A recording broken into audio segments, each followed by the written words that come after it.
16절까지 말씀 함께 보겠습니다. 갈라디아서 2장 11절에서 16절까지 말씀인데 우리 한 절씩 교독하고 마지막 16절을 함께 읽도록 하겠습니다. 제가 먼저 읽겠습니다. 게바가 안디옥에 이르렀을 때에 책망받을 일이 있기로 내가 그를 대면하여 책망하였노라. 야고보에게서 온 어떤 이들이 이르기 전에 게바가 이방인과 함께 먹다가 그들이 오매 그가 할례자들을 두려워하여 떠나 물러가매 남은 유대인들도 그와 같이 외식함으로 바나바도 그들의 외식에 유혹되었느니라.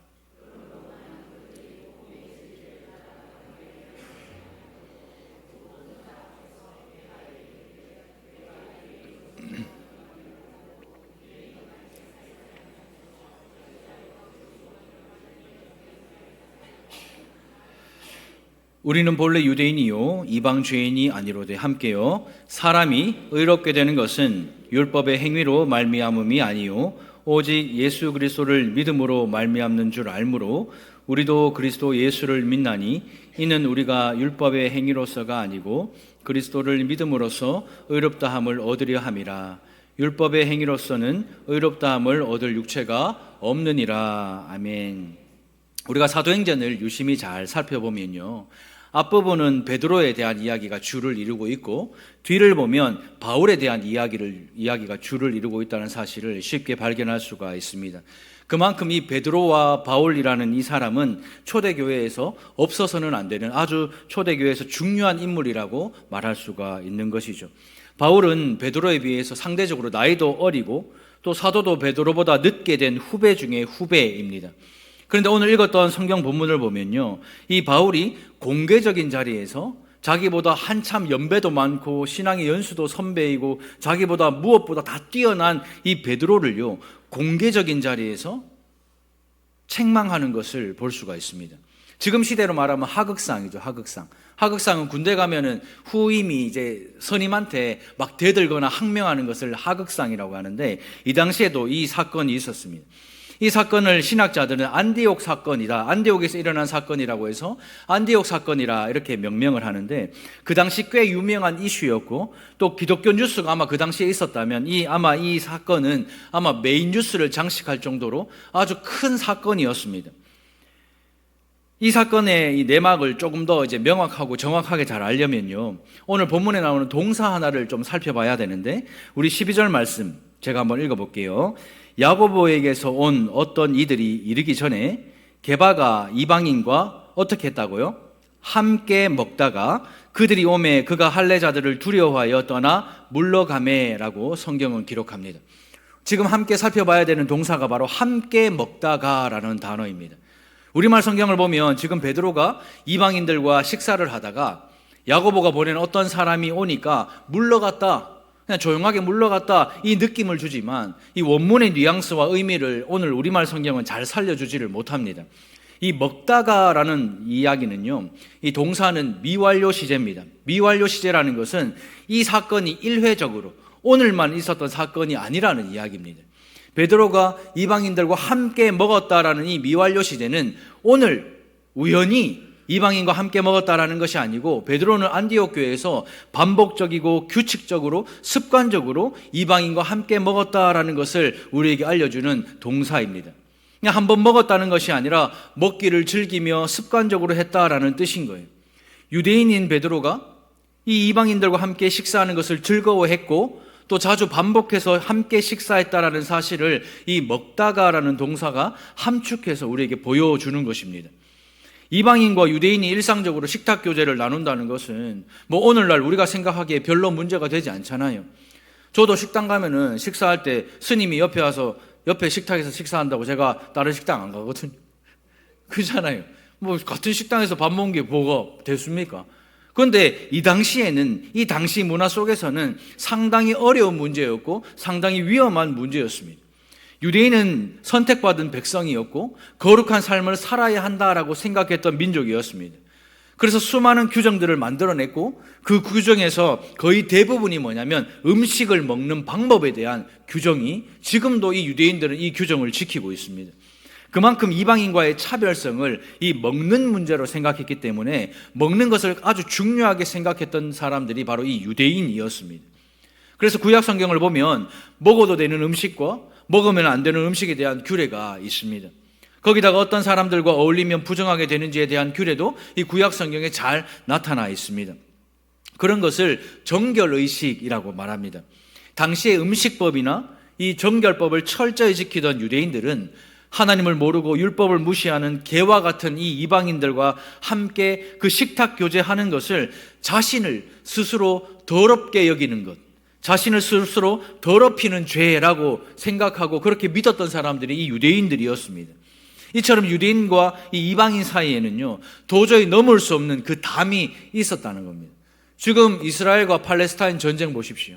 서로 죽이고 서로 죽으면서도 죽음으로도 넘을 수 없는 담이 바로 이 유대인들과 이방인들의 그 담이었습니다. 탈무드의 기록을 보면요, 탈무드에서 이 유대인이 탈무드 선생에게 물어봐요.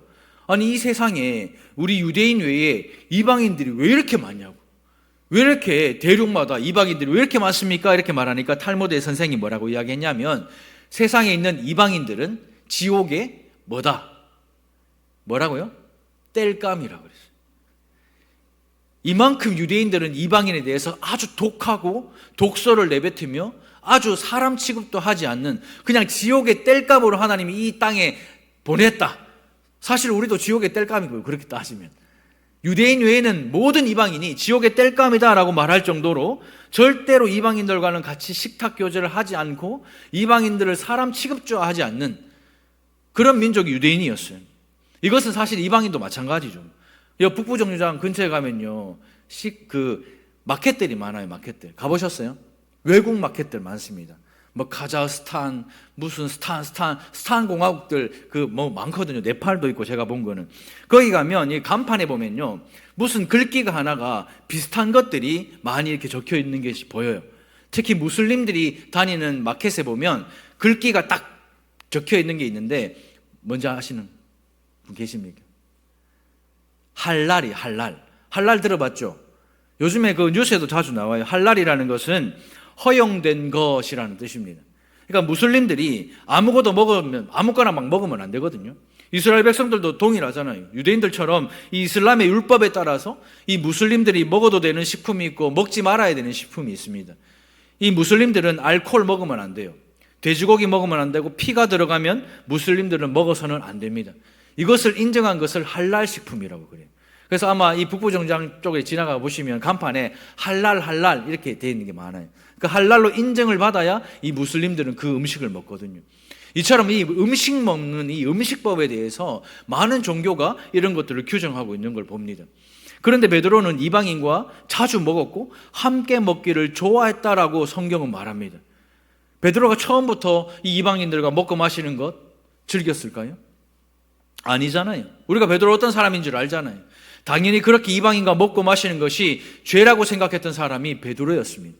예수님의 직속 제자였고 특출난 제자였고 유대인 중에 유대인이었기 때문에 이 베드로는요, 이방인과 함께 있는 것, 함께 식사 교제하는 것, 이건 죄라고 여겼어요. 그래서 예수님께서 사마리아로 직접 통과해서 가려고 할 때 제자들이 뭐라고 했습니까?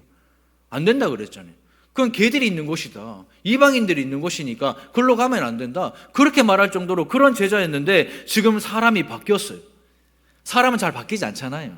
우리도 마찬가지예요. 저도 예수 믿은 지가 40, 뒤에 말하면 내 나이가 나오니까 예수 믿은 지가 그만큼이나 되는데 잘 안 바뀌어요. 쉽게 바뀌지 않습니다. 그런데 이 베드로가요, 더 바뀌지 않을 것 같은 이 베드로가 어떤 사건 때문에 눈이 확 열려버리는데, 어떤 사건이냐, 욥바에서 이 베드로가 정한 시간에 기도하려고 옥상에 올라가서 이제 기도를 하는데 비몽사몽 중에 하늘에서 보자기가 하나 내려오는 거예요. 근데 그 보자기 안에 뭐가 들었나 이렇게 보니까 성경에서 말하는 온갖 부정한 짐승, 4발 달린 짐승, 뱀, 온갖 부정한 것들이 거기에 막 가득 들어차서 막 왕왕왕왕 하고 있는 거예요.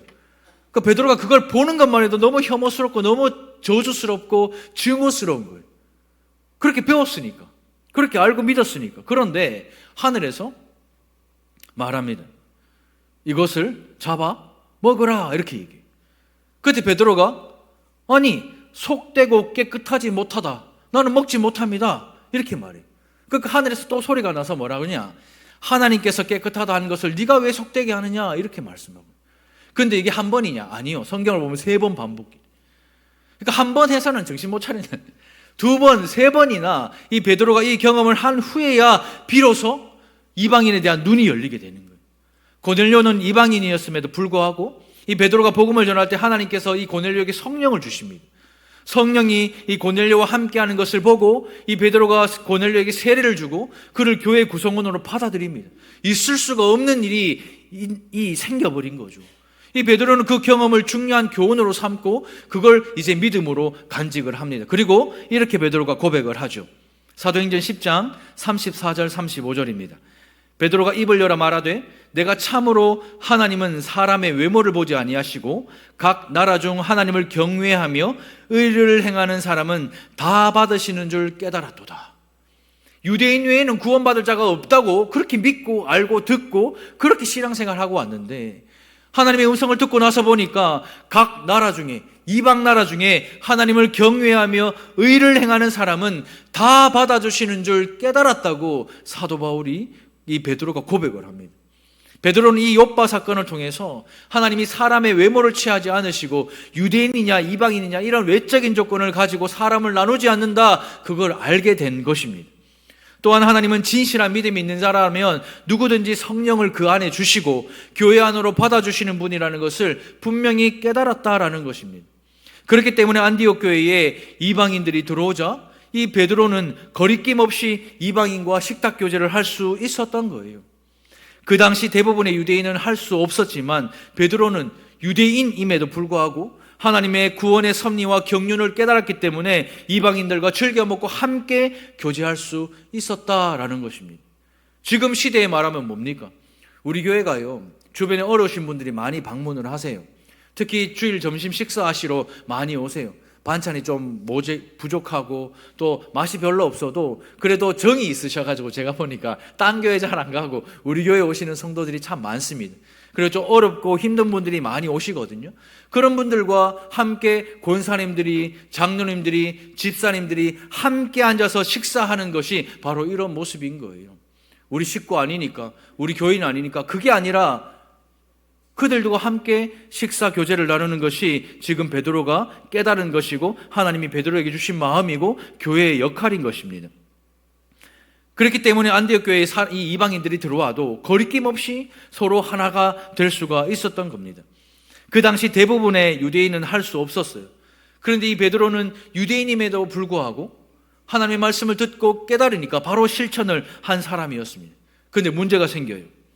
야고보에게서 어떤 사람들이 왔는데 이들은 야고보에게 속한 어떤 강경한 유대인들, 아마 정말 강경한 유대인들이었을 겁니다. 성경은 야고보에게서 왔다라고 이렇게 기록하고 있는데 사도행전 15장 24절을 보면 이 사람들의 정체를 조금 더 명확하게 알 수 있습니다. 사도행전 15장 24절입니다. 들은즉 우리 가운데서 어떤 사람들이 우리의 지시도 없이 나가서 말로 너희를 괴롭게 하고 마음을 혼란하게 한다 하기로, 이 말씀이 있죠. 이 말씀이 뭐냐면 야고보가 지시한 게 아니에요. 야고보가 안디옥 교회 가서 너 베드로 어떻게 하는지 한번 지켜봐, 조사해, 그래서 나한테 보고해, 그렇게 말하고 시킨 것이 아닌데 자기들이 스스로 저거 베드로 저거 내가 들어보니까 엉망진창인데 유대인이 율법을 지키지 않고 이방인들하고 밥 먹는다는데 가서 조사해서 이거 잡아넣자, 자기들끼리 그냥 직접 조사를 위해서 간 거예요. 야고보가 직접 조사를 위해 보낸 자들이 아니라 지시도 없이 그냥 나가서 말로 괴롭게 하고 마음을 혼란스럽게 하는 강경파 유대인들이었습니다. 야고보가 보냈다고 지칭하는 무리가 이 안디옥 교회가 딱 들어오니까 베드로가 그 장면을 딱 보고 이방인들과 잘 먹고 잘 마시다가 물러갔다라고 성경을 기록합니다. 식탁에서 함께 교제를 하다가 강경파 유대인들이 오니까 눈치 보면서 두려워하여 물러갔다, 이렇게 성경은 기록하죠. 그런데 이 물러갔다라는 이 원어의 뜻을 보면 조금 의미가 달라요. 물러갔다라는 원어의 뜻은 뒷걸음치다라는 뜻입니다. 뒷걸음치는 게 뭡니까? 물러갔다라는 것은 내가 알겠어 하고 이렇게 물러갈 수도 있고 그냥 조용하게 물러갈 수도 있지만 뒷걸음치는 건 뭡니까? 비겁하게 몰래 도망갔다라는 뜻이거든요. 강경파 유대인들이 문 열고 와 하고 들어오니까 베드로가 이방인하고 앉아서 식사하는 것이 그들에게 걸리면 어떻게 될까 싶어서 두려워서 뒷걸음질을 이렇게 몰래 해서 몰래 도망갔다라는 뜻이 성경에서 지금 말하고 있는 거예요. 그런데 베드로 지 혼자 도망가면 돼요. 베드로 혼자 뒷걸음치면 아무 문제 없을 수도 있지만 성경을 보면요, 안디옥 교회에 있던 다른 유대인 성도들도 똑같이 함께 식사하다가 뒷걸음쳤다 이렇게 말하고, 바나바까지도 비겁하게 뒷걸음쳤다라고 성경은 기록합니다. 바나바가 어떤 사람인데요, 바울과 같이 1차 전도 여행 다니면서 갈라디아 교회를 개척한 바로 장본인이 이 바나바입니다. 교회를 개척한 그 바나바까지도 강경파 유대인들이 두렵고 무서워가지고 물러나서 도망가는 거예요. 바나바까지 뒤로 물러나서 이방인과의 교제를 멀리하는 일이 일어난 것입니다. 이 사건을 지켜본 바울이 얼마나 부하가 치밀었는지 모든 사람 앞에서, 오늘 성경을 보면 모든 자 앞에서 공개적으로 책망하는 일이 벌어진 것입니다. 14절입니다. 그러므로 나는 그들이 복음의 진리를 따라 바르게 행하지 아니함을 보고 모든 자 앞에서 게바에게 이르되 네가 유대인으로서 이방인을 따르고 유대인답게 살지 아니하면서 어찌하여 억지로 이방인을 유대인답게 살게 하려느냐 하였노라, 이렇게 책망을 합니다. 우리가 오늘 흰 거는 종이고 까만 거는 글씨라 제가 그냥 이렇게 성우처럼 이렇게 읽으니까 별 문제가 아닌 것 같죠. 근데 지금 이 안에 사도 바울의 온갖 부하와 화가 다 이 안에 가득 들어가 있는 거예요. 그냥 좋게 타 이런 것이 아니라 당신이 어떻게 이렇게 할 수 있냐, 당신이 어떻게 예수의 제자로 살면서, 당신이 어떻게 구원받은 성도로 살면서 어떻게 이 따위의 짓을 저지를 수가 있냐라고 강력하게 이야기를 하고 있는 것입니다. 아마 지금 제가 화내는 것보다 더 크게 모든 자 앞에서 이 베드로를 책망을 했겠죠. 베드로가 유대인인데도 자기는 말씀을 듣고 깨달았어요. 이방인들과 사귀고 이방인들과 함께 먹으며 이 유대인들이 사는 것과 다르게 이 베드로는 살았던 것입니다. 그런데 그 강경파 유대인을 보고 뒷걸음치는 도망가는 그 베드로를 보면서 바울이 어찌하여 억지로 이방인을 유대인답게 살려고 하느냐 반문을 하는 것입니다. 쉽게 말하면 내가 하면 로맨스, 네가 하면 뭐죠? 불륜인 거예요. 우리가 신앙생활 할 때 이런 게 얼마나 많아요. 내가 신앙생활하고 내가 교회 안에서 신앙생활 할 때 잘못하는 게 수두룩이잖아요. 여러분도 신앙생활 교회에서 할 때 실수하고 잘못하는 거 많잖아요. 근데 내가 잘못하고 실수하는 거, 그것은 하나님과의 아름다운 사랑 이야기. 근데 당신이 실수하고 당신이 잘못하면 그것은 뭐라고요? 불륜인 거예요. 나는 그렇게 할 수 있어요. 근데 당신은 그렇게 하면 안 돼. 나는 그럴 수 있지. 근데 당신은 그게 안 돼. 그게 바로 지금 이 바울이 베드로를 꾸짖는 이 꾸짖음인 거예요. 사도 바울은 안디옥에서 베드로가 행한 행동을 바라보면서 문제를 발견하고 공개적으로 꾸짖어요. 저는 우리의 신앙생활에도 이 같은 문제가 반드시 있다고 생각합니다. 오늘 이 말씀을 통해서 바른 복음으로 돌이키는 은혜가 있기를 주님의 이름으로 축원드립니다. 첫 번째는요, 같이 한번 읽어볼게요. 시작. 복음의 진리를 떠나지 마십시오. 바울이 베드로의 행동을 보고 꾸짖은 것은 복음의 진리를 떠나서 바른 행동을 하지 않았다는 것을 꾸짖은 거예요. 바울은 하나님께서 복음을 통해 베드로에게 깨닫게 해준 진리를 떠났기 때문에 공개적으로 꾸짖어서 복음과 진리가 왜곡되는 것을 막아야 했습니다. 베드로의 행위를 그냥 용납하면 복음과 진리가 왜곡되거나 무시될 수 있는 그 위험을 느꼈기 때문에 바울은요, 그 모든 위험을 감수하고 공개적으로 꾸짖고 혼을 낸 것입니다. 베드로는 하나님께서 사람을 외모로 취하지 않으시고 정말 진실하게 믿는 모든 자에게 성령을 주시며 교회 안으로 받아들이신다는 사건을, 이 고넬료의 사건을 통해서 깨달았던 사람이었습니다. 그런데 이방인과 식탁 교제를 잘 하고 있다가 갑자기 야고보가 보냈다고 주장하는 무리들이 막 들어오니까 식탁 교제에서 물러가면서 자기가 스스로 가르치고 스스로 선포한 진리인 이 복음을 따르지 않는 그 오류를 스스로 범한 것입니다. 베드로는 모든 사람이 오직 믿음으로 교회 안에 들어온다는 복음의 진리를 떠나 바르게 행하지 않았던 사람입니다. 지금 이 시대를 살고 있는 우리 또한 베드로의 모습이 있지 않습니까? 지난 한 주간에 우리의 삶을 한번 돌아볼까요? 정말 예수님 믿는 사람처럼 여러분들 사셨습니까? 정말 여러분들의 입술에서 복음의 언어가 나와서 가는 곳곳마다 축복하고, 가는 곳곳마다 내가 가면 행복하고, 가는 곳곳마다 예수 믿는 우리가 가면 아름다운 곳으로 변하셨습니까? 그런 삶을 살지 못했다면 여러분들 또한 이 시간에, 이 시대에 베드로인 것입니다. 감히 바라옵기는 성령께서 이 시간 여러분들 한 사람 한 사람을 만나 책망하시기를 소망을 합니다. 그 책망을 들을 때에 바른 복음으로 돌이킬 수가 있기 때문입니다. 제가 오늘 말씀을 준비하면 좀 이상했어요. 이 사람도 다 배운 사람들이잖아요. 그것도 예수님의 제자들 아닙니까? 베드로가 사랑은 허다한 죄를 덮는다고 베드로가 이야기했어요. 베드로가 이 사랑은 허다한 죄를 덮는다라고 베드로가 이야기했는데, 바울은 이 베드로의 허물을 사랑으로 덮어주지 않고 공개적으로 책망을 합니다. 하나님은 사랑이시잖아요. 성경에서 계속해서 이야기하는 게 뭡니까? 하나님은 사랑이시다. 계명 중에 가장 큰 계명이 뭐죠? 하나님을 사랑하고 이웃을 사랑하는 거예요. 그래서 교회는 사랑이 제일 핵심이라는 것을 가르치는 공동체입니다. 그래서 이 교회 안에 사랑이 보이지 않으면 그건 교회가 아닌 거예요. 이 교회 안에 사랑이 넘치지 않으면 그건 교회가 아닌 거예요. 내 안에 사랑이 넘치지 않으면 내가 교회가 아닌 것입니다. 예수를 믿느냐, 어떤 직분을 가지느냐, 그게 중요한 게 아니에요. 내가 하나님을 사랑하고 이웃을 사랑하는 그 사랑이 내 안에 있느냐 없느냐, 그것이 교회냐 그렇지 못하냐를 가리는 겁니다. 그런데 바울은, 그런 사랑을 가진 바울은 베드로를 공개적으로 책망합니다. 여기서 책망하였노라라는 이 단어를 직역을 하면 바로 대면하여 그를 반대하였다라는 뜻입니다. 좀 기다려주지. 좀 실수해도 잘못해도 좀 기다려주고, 사람 없을 때 뒤로 베드로 불러가, 형님, 에이 좀 아니다 그거 좀, 에이 본인이 이때까지 그렇게 했는데 좀 아니다, 그렇게 하면 되잖아요. 그럼 아무도 안 보는 데서 다 해결되잖아요. 그죠? 그런데 왜 바울이 공개적으로 베드로를 책망합니까? 이것은 우리가 믿고 신뢰하는 하나님의 사랑이 무엇인지를 우리에게 다시 한번 말씀해 주는 겁니다. 왜 이렇게까지 했을까? 좋은 게 좋은 거잖아요. 아니, 베드로의 체면을 좀 생각해야지. 베드로가 어떤 사람인데? 예수님이 가장 사랑했던 제자 중 한 사람 아닙니까? 성경의 사복음서 보면 베드로의 지분이 얼마나 많아요. 베드로의 체면을 생각해서라도, 아니 베드로가 예루살렘 교회에서 그 위치, 장로의 위치 있는 그 위치를 생각해서라도, 아니 베드로의 인격을 생각해서라도 따로 만나서 이야기할 수 있잖아요. 따로 불러서 이야기해야죠. 사실 그 체면이나 인격이나 위치를 생각하면. 그런데 왜 공개적으로 책망을 합니까?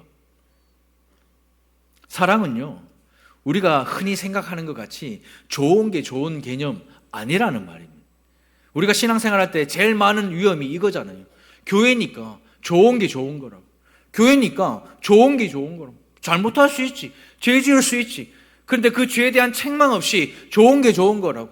그러면 보세요, 또 반복하고 또 죄를 저질러요. 또 그렇게 살아갑니다. 아니요, 죄에 대한 지적과 죄에 대한 책망은 분명히 있어야 됩니다. 그게 교회에서 치리하는 거예요. 그래서 교회에서 치리할 때요, 한두 사람이 가서 책망을 하고 그래도 듣지 않으면 교회 앞에서 책망하라라고 성경을 이야기합니다. 왜 수많은 교회가 깨지고 부서지는 줄 아세요? 잘못한 목사가 있고, 잘못한 장로가 있고, 잘못한 권사가 있고, 잘못한 직분자가 있는데 좋은 게 좋은 거니까.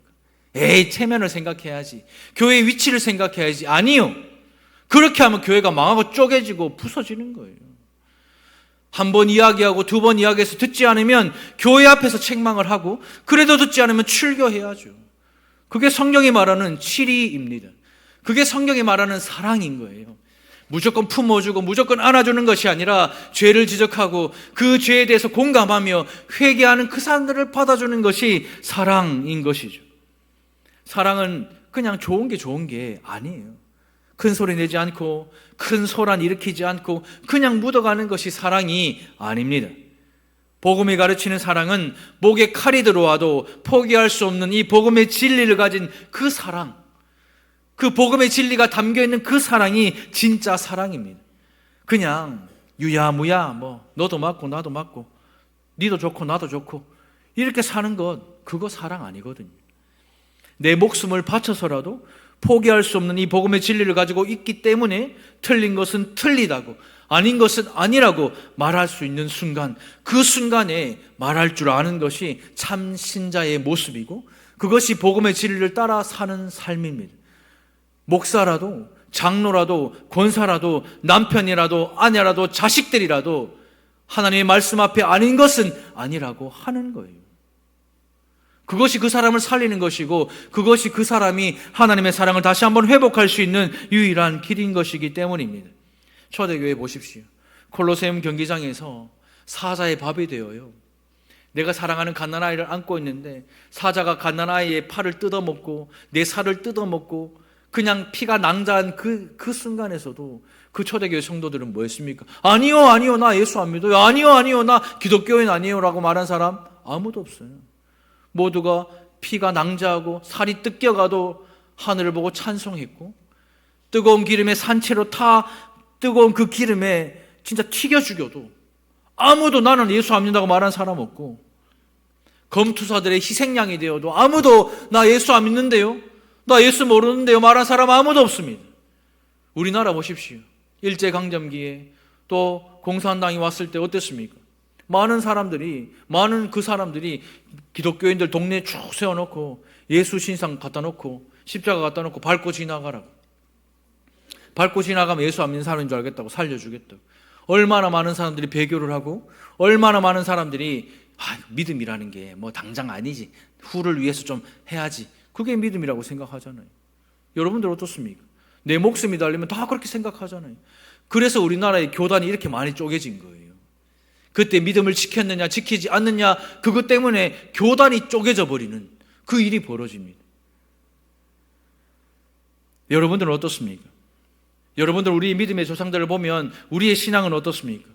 물론 책망하는 순간도 원수처럼 막 정죄하는 그것이 아니라 그 영혼을 바르게 하기 위해 사랑으로 책망하는 거잖아요. 사랑은 언제나 옳다고 말하는 것이 아니에요.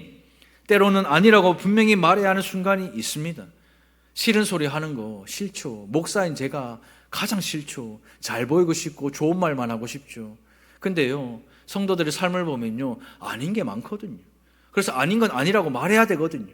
근데 말하기 싫죠. 왜? 싫은 소리 하고 싶은 사람 누가 있어요? 근데 해야 되는 위치에 있는 거예요. 장로님들 또한 해야 되는 위치에 있는 거예요. 말하기 싫죠. 장로님들도 내 체면이 있지, 내 좀 이미지가 있지, 나 그런 사람 아닌데. 아니요, 하셔야죠. 그게 치리 장로의 역할이거든요. 그게 바로 서야 교회가 바로 서는 것입니다. 그게 사랑을 가지고 다스리는 직책인 거예요. 그럴 수도 있지, 그렇게 말하는 거 모두가 맞다 그렇게 말하는 그거 사랑 아닙니다. 예수 그리스도가 십자가에 자신의 물과 피를 다 흘리며 죽기까지 지킨 이 복음의 진리였기 때문에 바울은요, 복음의 진리를 떠난 그 누구라도, 그 사람이 베드로라고 할지라도 책망하기를 두려워하지 않았던 사람이 바울이었습니다. 베드로와 관계가 깨질 것을 두려워하지 않고 복음의 진리를 따라 행하는 것, 이것이 바로 바울의 사랑이었습니다. 베드로는요, 야고보가 보냈다고 주장하는 사람들에게 자기가 본 환상을, 또 자기가 경험하고 들은 그 음성, 그걸 말하는 거 쉽지는 않았을 거예요. 막 미치듯이 막 사람들이 우당탕탕 쳐들어오는데, 그러면 베드로가 잠깐만, 너 예루살렘에서 왔지? 앉아봐. 내가 얼마 전에 이런 내가 했는데 3번이나 이렇게 했는데, 이렇게 말하는 게 아마 쉽지 않았을 거예요, 그 분위기상. 그리고 그렇게 말한다고 뭐 듣겠습니까? 그 사람들이 이미 미쳐가지고 막 날뛰는 사람들한테 무슨 말이 들리겠습니까? 그러니까 베드로는 그냥 자기가 불필요한 문제 일으킬 뭐 필요 없잖아, 그냥 괜히 안디옥 교회에 어렵게 할 필요 없으니까 내만 도망가면 되는 거예요. 그냥 내만 뒷걸음질 치면 되는 거예요. 비겁하게 도망가면 된다, 이렇게 생각을 했겠죠. 그런데 제가 몇 번 강대상에서 말했죠. 성경에 말하는 부인이 바로 이것입니다. 예수를 부인한다고 할 때요, 나 예수 안 믿는데요, 나 교회 안 나가는데요, 이게 부인이 아니라 내가 믿는 예수를 내 입으로 말하지 않는 것이 부인입니다. 이번 한 주간 여러분들의 삶에서 여러분들이 믿는 예수님을 얼마나 많이 말하셨어요? 직장에서 얼마나 많이 말하셨고, 가정에서 얼마나 많이 말하셨고, 학교에서 얼마나 많이 말하셨으며, 삶의 현장에서 여러분들이 예수 믿는 사람이라고 얼마나 많이 말하셨습니까? 요즘에 복음 전할 때요, 예수 믿으세요, 예수 믿으세요, 아무도 안 믿어요. 근데 이름은 믿더라고요. 나 예수 믿는 사람이에요. 아지매, 아저씨 예수님 믿어요. 왠지 다르더라. 왠지 이 동네 사람하고 뭐가 다르더라. 이래야 예수 믿죠. 저 예수 믿는 사람입니다. 아이고 꼬라지 뭐 임마. 이래 보면 예수 안 믿죠. 누가 믿어요? 이제는 복음 전할 때 예수 믿으세요라고 하지 마세요. 나 예수 믿는 사람이에요, 이렇게 말하는 거예요. 그게 복음을 전하는 것입니다. 자신 없죠? 자신 없으시죠? 직장 가서 나 예수 믿는 사람이라고, 가정에서 나 예수 믿는 사람이라고, 여러분들 삶의 현장에서 나 예수 믿는 사람이라고 말할 수 있습니까? 말할 수 있어야 진짜 믿음인 거죠.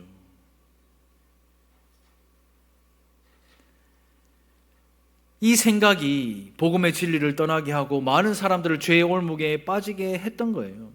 13절의 말씀을 쉬운 성경으로 보면 이렇게 말합니다. 안타깝게도 안디옥 교회에 있던 나머지 유대인들도 그런 위선에 동조했고 바나바까지도 그런 수작에 휩쓸리고 말았습니다. 이렇게 말합니다. 예수님의 제자였고 예수를 가장 잘 안다는 이 베드로가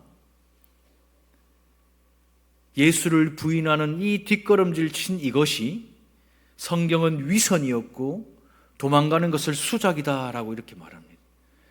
지만 도망가면 되는데, 자기만 수작 부리면 되는데, 복음의 진리를 떠나면 자기뿐만이 아니라 사랑하는 가정도, 사랑하는 남편과 아내도, 사랑하는 교회와 사랑하는 수많은 성도들과 사랑하는 수많은 가족들도 죄에 빠지게 된다라는 거예요. 그 사람들이 도리어 우리의 신앙생활하는 것 때문에, 그 사람들이 도리어 우리의 말과 우리의 행동이나 우리의 표정 때문에 그 위선에 동조하고 수작에 휩쓸리고 말 거란 말입니다. 이것이 오늘 성경에서 우리에게 말씀하는 거예요. 우리는 그렇게 해서는 안 되잖아요. 사람과의 관계가 불편해지는 것을 두려워해서 복음의 진리를 떠나면 안 되잖아요. 우리는 언제든지 사람의 종이 아니라 그리스도의 종이라는 것을 잊지 마십시오.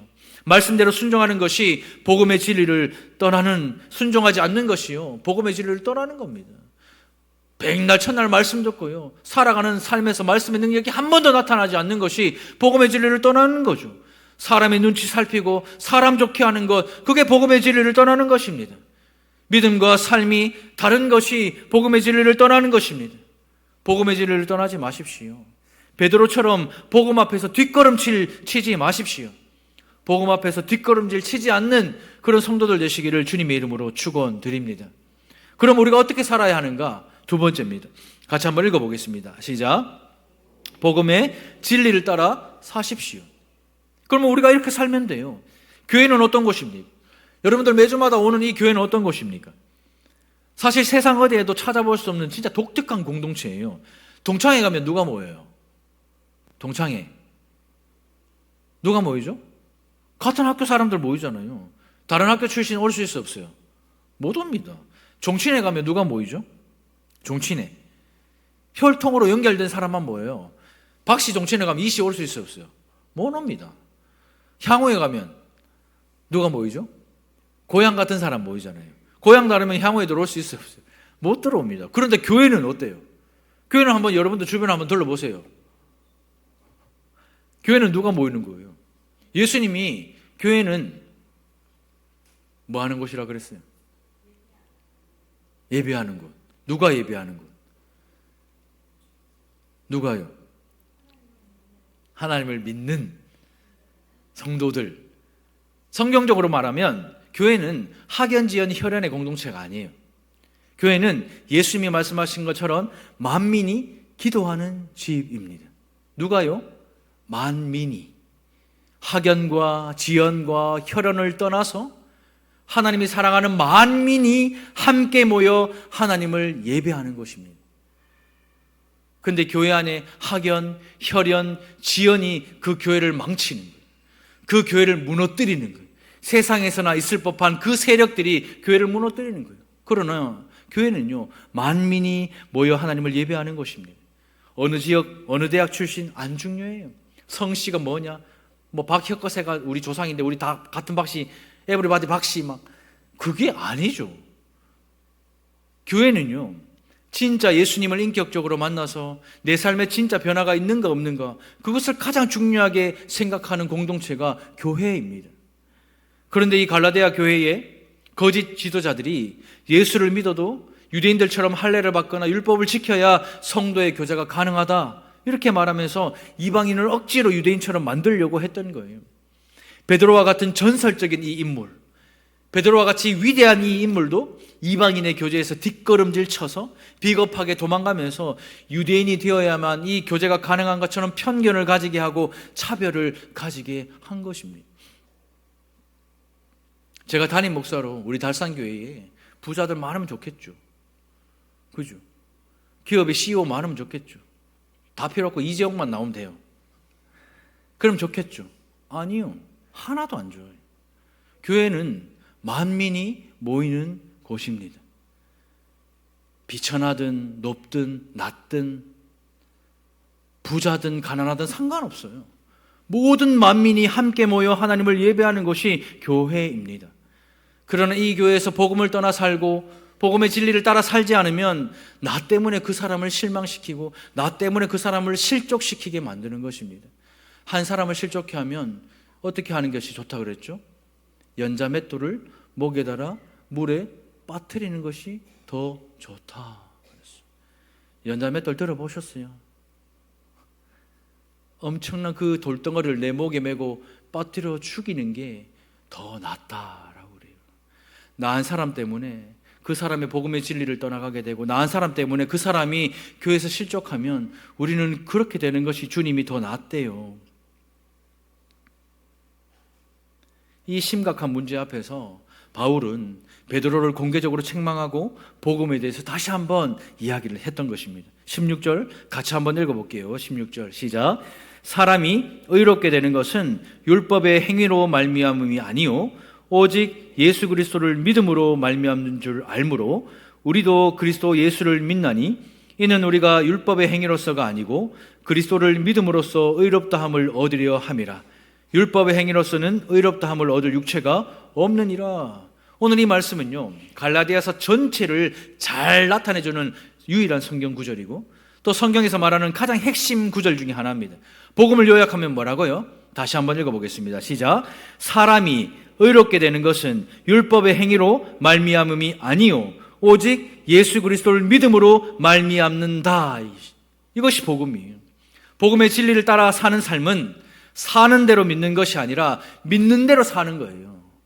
복음의 진리를 따라 사는 삶은 보는 대로 믿는 것이 아니라 믿는 대로 보십시오. 그게 복음의 진리를 따라 사는 겁니다. 아무리 꼴보기 싫어도 십자가의 사랑이 내 안에 있으면 꼴보기가 좋아져요. 아유 남편 미워 죽겠죠. 내만 그래요. 남편 막 미워 죽겠죠. 교회 가자 해도 안 가고 막 이거 막. 근데 예수의 사랑으로 남편을 보면 이뻐 죽겠죠. 옥주 지사님 이뻐 죽겠죠. 이뻐 죽겠죠. 이뻐 죽죠. 옥주 지사님 뭐 사실 백장로 안 만났으면 지금 어떻게 살았을까요? 많이 안 우는 거 보셨죠? 이게 증거라. 예수의 사랑으로 보면 그렇게 볼 수밖에 없는 거잖아요. 복음의 진리를 따라 사는 것은 바로 이겁니다. 우리 또한 똑같아요. 복음을 믿는다고 말은 하는데 복음에 대한 지혜와 지식이 여러분들 얼마나 있습니까? 제가 오늘날까지 성경을 120독 했다 아닙니까? 120독을 해도 성경 물어보면 몰라요. 절대 저한테 뭐 물어보지 마세요. 목사 안수 받으려면 100독 해야 되죠. 또 20독, 120독. 지금도 성경 읽고 있거든요. 아무리 많이 읽고 아무리 읽어도 성경 잘 모릅니다. 지혜와 지식이 늘 부족해요. 복음의 진리를 따라 산다고 하지만 복음의 진리를 떠나 살 때가 훨씬 더 많은 거예요. 율법의 행위로서는 의롭다함을 얻을 육체가 없다라고 성경은 말씀합니다. 아멘이십니까? 아멘이십니까? 오늘날 많은 사람들이 예수를 믿는다고 고백하죠. 그러나 정작 자기 자신의 모습을 제일 보지 못해요. 베드로처럼 율법의 행위를 가지고 이런저런 행실이나 조건 구비해서 하나님 앞에 섰을 때 하나님이요, 아, 너 착하고 충성되다, 너 예수 잘 믿었다, 이렇게 칭찬 들을 육체가 있다 없다? 없단 말입니다. 아무리 교회 나와서 열심히 헌신하고 열심히 봉사하고 열심히 예배하고 열심히 찬양하고 열심히 기도해도 그 행위로 하나님 앞에 가면 착하고 충성됐다 말하는 사람 아무도 없어요. 내 전 재산 다 털어서 교회 다 갖다 바치고 헌금 다 내도 그것 때문에 하나님이 착하고 충성된 종이라 칭찬하지 않는단 말이에요. 그분이 하나님이시란 말입니다. 은혜로 믿음으로 구원받았다고 아무리 듣고 믿어도 우리의 마음을 지나서 오늘 들었던 이 하나님의 말씀이 내 마음을 지나서 삶으로 나타나는 어떤 신적인 영향력이 없으면, 우리의 마음에 이 말씀이 역사되어지는 신적 평강이 없으면 복음의 진리를 떠난 삶입니다. 지금 여러분들의 삶에 어떤 문제가 여러분들을 짓누르고 있고 어떤 문제가 여러분들을 어렵고 지치게 만들다면 여러분들 지금 복음의 진리를 떠난 삶을 사는 거예요. 바른 복음이 무엇인지를 모르고 믿고 있는 겁니다. 복음의 진리를 따라 살아야, 그렇게 살아내야 영광의 면류관과 칭찬을 듣는 것입니다. 바울처럼 복음의 진리를 따라 살아가는 성도들, 그런 성도들 되시기를 주님의 이름으로 축원합니다. 말씀을 맺겠습니다. 복음의 진리를 떠나지 마십시오. 주님 앞에 섰을 때 공개적으로 책망을 받게 될 것입니다. 복음의 진리를 따라 사십시오. 그러면 주님 앞에 섰을 때 영광과 칭찬의 면류관을 받게 될 것입니다. 오직 예수 그리스도를 믿음으로 말미암아 구원을 받습니다. 율법 행위로서는 의롭다함을 얻을 육체가 없습니다. 그러니 모든 상황 속에서, 모든 삶의 현장에서 예수의 이름을 부르십시오. 예수의 이름을 믿으시고 예수의 이름 앞에 나오십시오. 이 복음의 진리를 따라 살아가는 복된 교회와 성도들 되시기를 주님의 이름으로 축원드립니다. 우리 시간 말씀을 생각하면서 함께 기도하겠습니다. 복음의 진리를 떠나서 내가 복음 앞에서 뒷걸음질 친 것을 회개합니다. 내가 살아왔던 지난 한 주간의 삶을 돌아보면서 나 예수 믿는 사람이라고 내 입술로, 내 삶으로 드러내지 않았고 고백하지 않았던 것이 뒷걸음질 치는 거예요. 비겁하게 도망하는 것이고 그것이 예수를 부인하는 것입니다. 하나님, 그 삶을 용서하여 주십시오. 이제는 내가 복음의 진리를 따라 삽니다. 예수의 이름을 부르며 예수의 이름을 믿으며 예수의 이름 앞에 나와 예배하는 복된 성도가 되게 해달라고, 그런 가정 되게 해달라고, 그런 교회 되게 해달라고 우리 시간 주여 은혜를 주시옵소서. 우리 한번 부르시고 함께 기도하며 나아가겠습니다. 주여 은혜를 주시옵소서.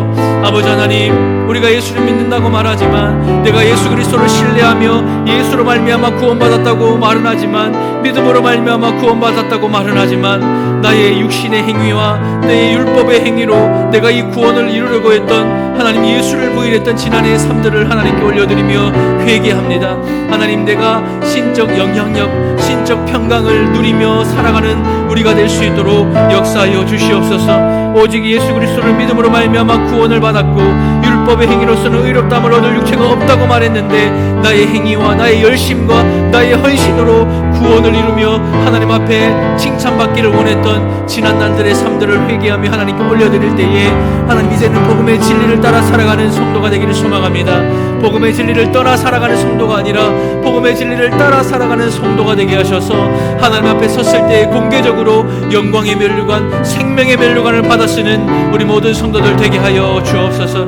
복음의 진리를 떠나 복음 앞에서 뒷걸음질 치며 삶의 현장에서 예수를 부인하며 살았던 그 시간들을 이 시간 주님 앞에 회개하며 내어놓으니, 주여 우리를 불쌍히 여겨주시고 긍휼히 여겨주셔서 수많은 무리들 앞에서도, 세상 앞에서 예수가 그리스도임을 선언하며 선포하며 예수를 부인하지 않고 복음의 진리를 따라 살아가는 우리가 될 수 있도록 역사하여 주옵소서.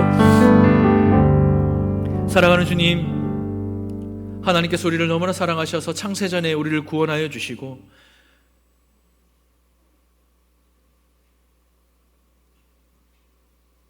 생명 없는 우리, 죽었던 우리, 그때 우리를 찾아오셔서 우리를 다시 살려주신 그 십자가의 놀라운 사랑, 그 사랑에 감사합니다. 그 큰 대속의 은혜를 입어 구원받은 백성이 되었고 예수 그리스도의 이름으로 의롭다함을 입어 의인이 되었는데, 우리의 삶을 돌아보면 내가 믿는 예수를 말하지 않았던 수많은 시간들이 너무나도 많았음을 고백합니다. 예수 믿으세요라고 말하는 것보다 나는 예수님 믿는 사람이라고 말하는 것이 더 어려운 시대에 살고 있는 것이 우리입니다. 하나님, 우리 달산교회에 출석하는 모든 성도들, 특별히 하나님의 말씀을 듣고 성령께서 이 말씀을 이 시간에 우리의 마음에 적용시켜 주셔서 이번 한 주간 나는 예수 믿는 사람이라고 선언하며 삶으로 드러낼 때에 신적 영향력과 신적 평강을 누리는 우리 달산교회 모든 성도들 되게 하여 주옵소서. 복음의 진리를 떠나 살지 않는 우리의 삶이 되게 하여 주십시오. 내가 복음의 진리를 떠나면 나만 떠나는 것이 아니라 사랑하는 남편과 아내와 가족과 교회의 성도들과 나라와 민족이 복음의 진리를 떠나게 된다는 사실을 다시 한번 깨닫게 되어서 내가 먼저 결단하며 복음의 진리를 따라 살겠노라 결단하는 우리 모든 성도들 되게 하여 주시옵소서.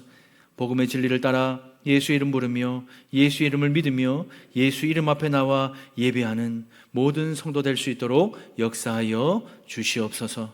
모든 말씀 살아계신 예수님의 이름으로 기도드립니다. 아멘.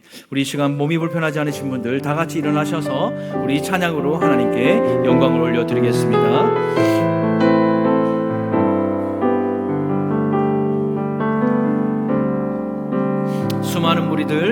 수많은 무리들 줄지어 그분을 보기 위해 따르네. 그분을 보기 위해 따르네. 평범한 목수이신 그분 앞에, 평범한 목수이신 그분 앞에 모든 무릎이 꿇어 경배하네. 무릎이 꿇어 경배하네. 모든 문제들 하나하나, 모든 문제들 하나, 죽음까지도 힘을 잃고, 죽음까지도 힘, 생명의 주관자 되신 그분 앞에, 생명의 근원 되신 예수 이름 앞에 모든 권세들 굴복하네. 시간 예수의 이름만 붙잡고 찬양합니다. 예수 이름 높이세. 능력의 그 이름, 예수 이름 높이세. 구원의 그 이름, 예수 이름을 부르는 자, 예수 이름을 믿는 자, 예수 이름 앞에 나오는 자 복이. 우리 손을 들고 한 번 더 찬양할 때 예수 이름을 부르는 자 한 번 더 찬양하겠습니다. 우리 손을 들고 찬양하겠습니다. 예수 이름을 부르는 자, 예수 이름을 믿는 자, 예수 이름 앞에, 예수 이름 앞에 나오는 자 복이 있도다. 우리 살아계신 하나님께 영광의 박수 올려드리겠습니다. 복음의 진리를 따라 사는 거는요, 예수의 이름을 부르고 예수의 이름을 믿고 예수의 이름 앞에 나오는 성도입니다. 그렇게 한 주간 나 예수 믿는 사람이라고 자랑하고 고백하고 살아가는 저와 여러분들 되시기를 주님의 이름으로 축복합니다. 이제는 우리 주 예수 그리스도의 은혜와 하나님의 다함없는 사랑과 성령님의 감화, 감동, 교통, 역사하심이 복음의 진리를 따라 살기로 결단하는 모든 성도들 머리 위에 이제로부터 영원토록 함께 있을지어다. 아멘.